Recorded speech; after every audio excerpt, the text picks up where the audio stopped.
Maganda rito sir, identified na po yung sasakyan at yung may-ari po, registered owner ng sasakyan. Ang driver ay si Jonedel Laping. Sir, ang pagkaalam ko po dyan, kasi po sa bayag ng nanay niya sa barangay, pinagawa po sa kanya ay pinapamodified. Kasi isa rin po siya sa driver niyan sa racing. Nagagawin po sa Pampanga. Tinitest drive niya. Kitang-kita naman po sa video, talagang kumain siya ng lane ninyo eh. Nag-skid siya. Talaga po, sir. Kita po. Nakainom ho ba siya? Yan po ang hindi namin alam, sir. Sir, ituloy na po natin yung kaso, ano? Kaso laban dito sa, sa mekaniko na nakasagasa dito kay sa complainant namin at saka yung registered owner. Yes sir, kung pwede ngayon sir, kung kapunta sila, gawin ko po agad yung gate coder para pumalpal bukas. Sana po, idol, makahingi man lang kahit kunting financial, idol, kasi wala na rin po kaming money. Pero po talaga yung kalagayan namin, idol, sa totoo lang. Grabe, pahirap din sa pamilya ko. Dalawa kaming mag-asawa, hinawawan na. Pupunta po dyan yung reporter ko magdadala po ng pera, sir. Salamat po, sir. Pagaling po kayo, Sir Jonas. Okay? Salamat po, idol.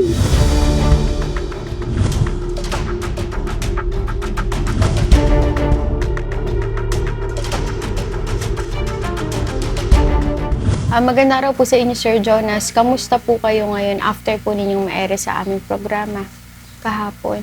Ngayon, medyo okay na, medyo nabawasan na yung stress. Yung halos gabi-gabi na nararamdaman ko. Dahil nga sa pang-araw-araw lang namin dito na pagkain, yun lang naman ang kailangan namin doon sa naka-aksidente. Kaso nga, pinahirapan nila kami. Pero hanggang ngayon, na emotional pa rin kasi ako kasi, yun nga, ang dami kasing nawala eh. Pero mapasalamat pa rin ako, naira ako. Ay, Sir Rapi, hindi ko lang maiwasan kasi masakit talaga nangyari sa amin eh. Pero kahit pa paano, masaya na rin. Dahil magkakaroon na pa rin kakaroon na kami ng pang-araw-araw. Hindi ko na po problemahin. Kaninong kapatid ako humihingi ng tulong.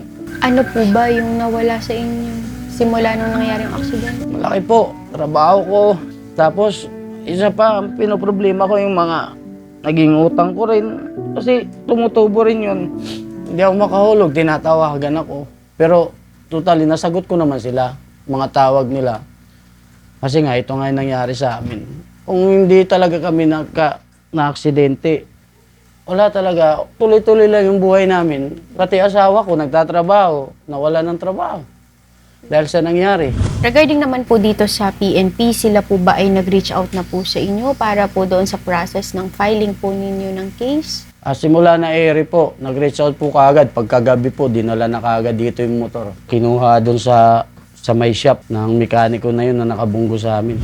Pwede niyo po bang ikwento sa amin kung ano yung nangyari nung time po na kayo ay na-aksidente?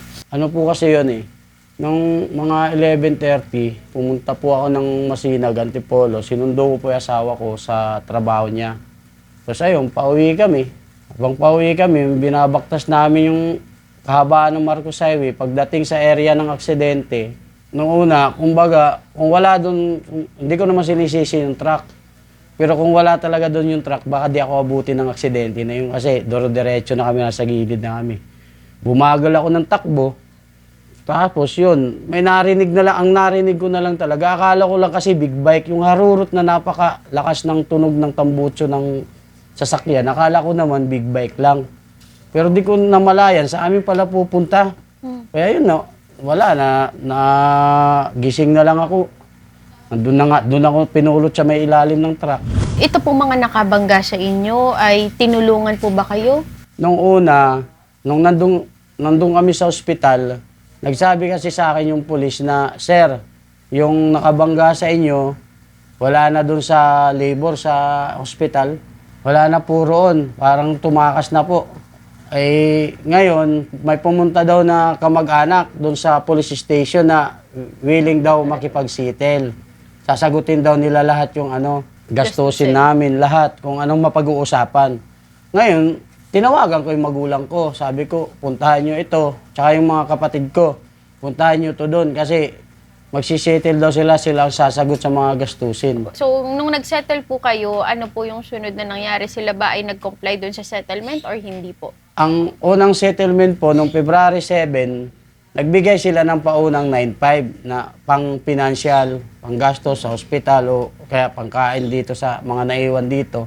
Kasi nasa hospital pa kami ng mga time na yun eh. Ngayon, after 2 weeks, parang hindi na sila nagte-text, di man lang tumatawag na ganito na kung ano bang kasunod nilang ibibigay. Wala.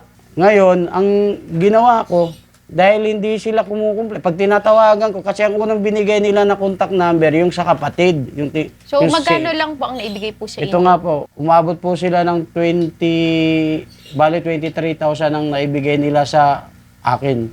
Yun lang. Opo, Which hanggang is doon dapat lang. ang pangako nila, isasagutin nila lahat ng gastusin, Opo. pero hindi nila nagawa. Hindi po. Okay po. So, ngayon po, try nyo po ba silang i-reach out? Nakikipag-communicate pa ba sila or hindi na po? Hindi na po talaga. Ni-reply sa akin sa text, wala. Okay. Binalaan ko pa yan sila na pag hindi nyo talaga ako, di kayo makipag-cooperate sa akin, pupunta na talaga ako. Yun ang last chance ko. So, ano po ba yung mga natamo nyong tama nung aksidente? Ito nga pong pa ako. Nagkaroon po ito ng bali. 4 ang base sa x-ray, 4 ang tama nito. Kasama pa to rito hanggang ngayon, magapa na. So, ano pong kailangan gawin dito para po bumalik po sa normal? Kailangan po siyang bakalan. Lagyan ng tutornilyuhan daw po yung buto para bumalik sa ayos. So, ngayon po, hindi kayo nakakalakad ng maayos. Hindi po. Medyo, hindi po siya kasi kailangan itukod ng may bigat. Kailangan may tungkod talaga. Kamusta naman po yung asawa nyo ngayon sa hospital? Yung asawa ko naman, naoperahan na. Magto 2 weeks na simula na operahan. Andun pa rin, medyo, lagi pa rin, pag tumatawag sa akin, dumadaing pa rin ng masakit. Siyempre, nakabakal na yung ano niya. Medyo nahirap pa rin kasi lalo na't bumalik nga yung sakit niya pa rin na paninilaw nang dahil din sa aksidente na yun. So, kumaga grabe po talaga yung naging epekto. Opo, grabe po. Pati sa mga anak ko, walang nag-aasikaso yan dito eh. Ito nga ngayon, ito pa nga, ang nag-alaga kasi sa akin, sa amin dito, yung kapatid ko. Ang kapatid ko, may pamilya rin yun eh. Mahigit 10 buwan siya rito. Kumbaga, dumadaing na rin siya kain, kuya, baka kaya mo na. Kasi kasuhin mga bata, kasi pumapasok yan sila tuwing umaga. Pinayagan ko na magtrabaho. Kaya yun, nung hindi ko na talaga matiis kasi wala kayong pambili ng kung saan kami ako manghanap ng pera. Kaya laki talaga ng bagay na tinanggap ako ni Sir Rafi. Kumbaga kayo na ang tumatayong ama't ina para sa mga bata. Opo, kahit masakit yung pa ako, pinipilit ko. Mag-ano-ano rito, ikot-ikot. Wala na ba mag-asikaso eh. Nanay ko may sakit pa. 2 linggo rin yun dito. Pagod din yun sa kakaalalay sa akin. Nagkasakit na lang yung... Grabe talagang ginawa. Grabe, pero wish mo nila sa amin eh. Kung alam ko lang, nung una pa lang eh. Naku, ganun sila eh. Dapat kinasuhan na sila eh. Okay, so sir, ngayon po, ano po ba yung decision nyo na para dito sa nakabangga sa inyo? Ay, tuluyan na po. Wala pong areglo yan. Wala pong magiging bahala sila. Magkawaran siya, mahuli, magpiyan sila kung meron. Lalaban kami sa kaso. Dahil grabe, epekto ng ginawa nila sa amin. Okay po. Hindi ko lang kapatawaran. So, ayun po, sir. Gaya po ng pinangako po ni Sen. Rafi Tulfo, ay tutulungan po namin kayo sa PNP para po makapagsampa kayo ng kaso laban po dito sa mga nakabangga sa inyo. And lahat po ng dapat isubmit sa kanila is yun yung isasubmit natin para po hindi ma-dismiss yung case. So, we are hoping na magkaroon sila ng warrant talaga para po tuloy-tuloy na rin itong justice po para po sa inyong dalawa. And bukod po doon ay nangako din po si Sir Rafi na sasagutin din po yung mga pagpapa-hospital ninyo para po yun nga maging okay na po yung inyong pa and syempre yung misis nyo po para din makarecover. So if need po ninyo ng mga guarantee letters, open po ang aming opisina para po tulungan kayo. At para naman po sa financial assistance, pinapunta po ako dito ni Sen. Rafi Tulfo para po personal pong iabot sa inyo itong 50,000 pesos po nang may panggastos po kayo ng family nyo.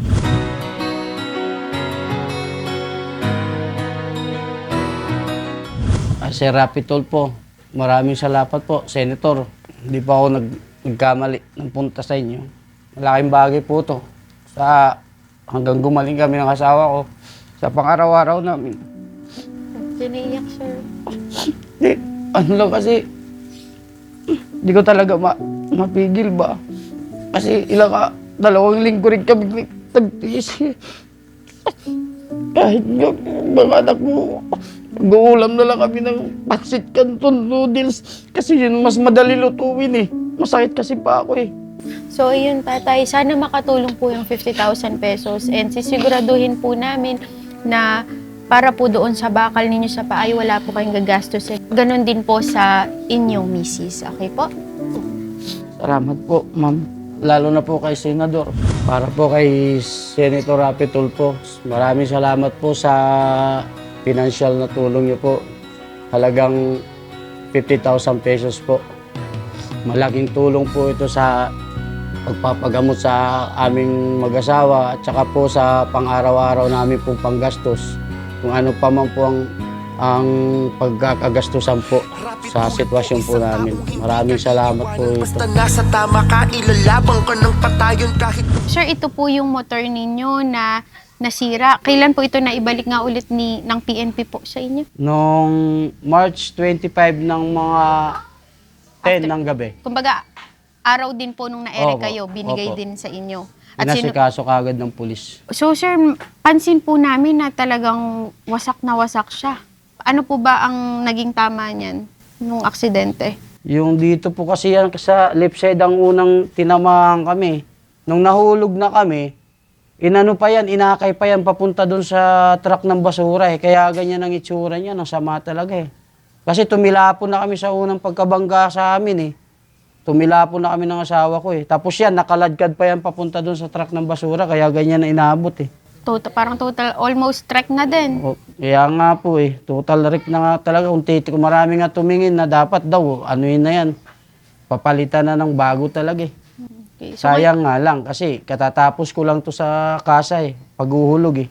Naging ganito pa. okay, so ngayon po hindi niyo na po talaga siya nagagamit pa. Wala na talaga.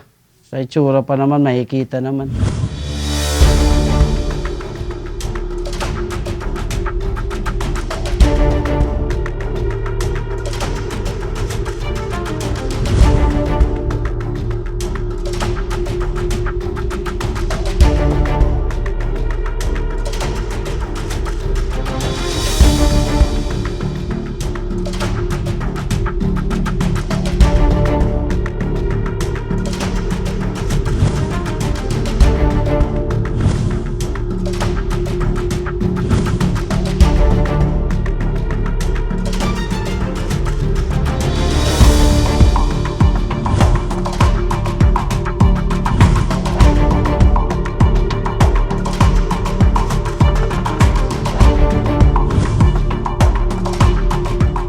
Magandang araw po sa inyo, Lieutenant Adaol. Regarding po dito sa situation po ng ating complainant na si Sir Jonas Agustin, so ano po ba yung ating naging proseso para po makapag-file po siya ng kaso sa tulong po ng Antipolo City Police Station? So, ang nangyari po dito, ma'am, is nung first is na, yun nga po, na-disgrasya sila.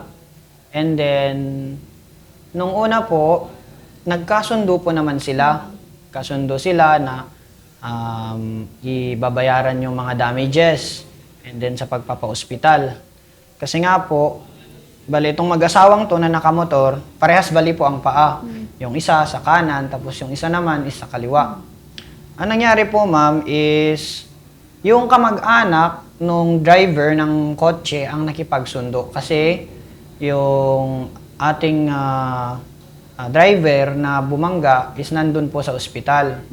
So, at that night po, pinuntahan po ng ating kapulisan sa ospital and then umalis na po pala yung ating driver. So, pagka ano nila, kasi may kasunduan prior, ang nangyari po is, yun, pag hindi tumapad doon sa usapan is pwede pong balikan ni complainant si driver. Ang nangyari po nan, hindi niya po tinupad ang kasunduan po nila. So, ayun po, in-assist po ng ating kapulisan ang ating complainant para po mag-file ng reckless imprudence resulting to damage to property and 2 count of physical injury po. Bale, yun po ang ifa-file niya na reklamo. So, yung atin pong reklamo, nag-prosper naman po, na i-file po siya noong April 8 po siya na-file dito sa ating court, dito sa Antipolo po. Okay po. So, ano po ba yung identity po nitong ating nirereklamo or yung respondent?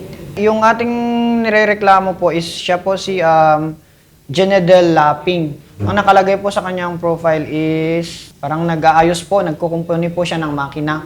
Yun po ang kanyang ginagawa. So, sir, paano po ba natin in-assist ng ating mga investigators itong ating complainant? Like, kinuha ba siya ng statement, ginather mga evidence? Yun po, yung complainant po natin, pumunta po sila sa Antipolo Component City Police Station Precinct 2. And then, in-assist po naman natin ng ating kapulisan.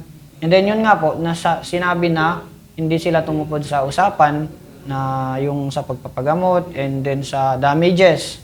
Kasi may damage to property, there's physical injury, hindi po siya tumupad ng usapan. Kaya yun po ang nag-udyok sa kanila na mag-file po ng kaso against dun sa ating driver. Since na-file na po ito sa prosecutor's office natin, ano po ba yung next step po na aantayin ng ating mga complainants? So, ang mangyari dyan, ma'am, yung kasi naipunta po natin sa court, so antayin po natin yung paglabas ng magiging lalabasan po ito ng warrant, itong tao na to. So, pag malalabasan na siya ng warrant doon sa RIR resulting to 2 counts of physical injury and damage to property, doon na po, pwede na pong kunin ng ating kapulisan yung tao po na nirereklamo. On behalf of Senator Raffy Tulfo, maraming salamat po Sir Adaol and especially po sa ating hepe po kay Colonel Garcia sa pag-assist po, sa agarang pag-assist po dito sa ating complainant.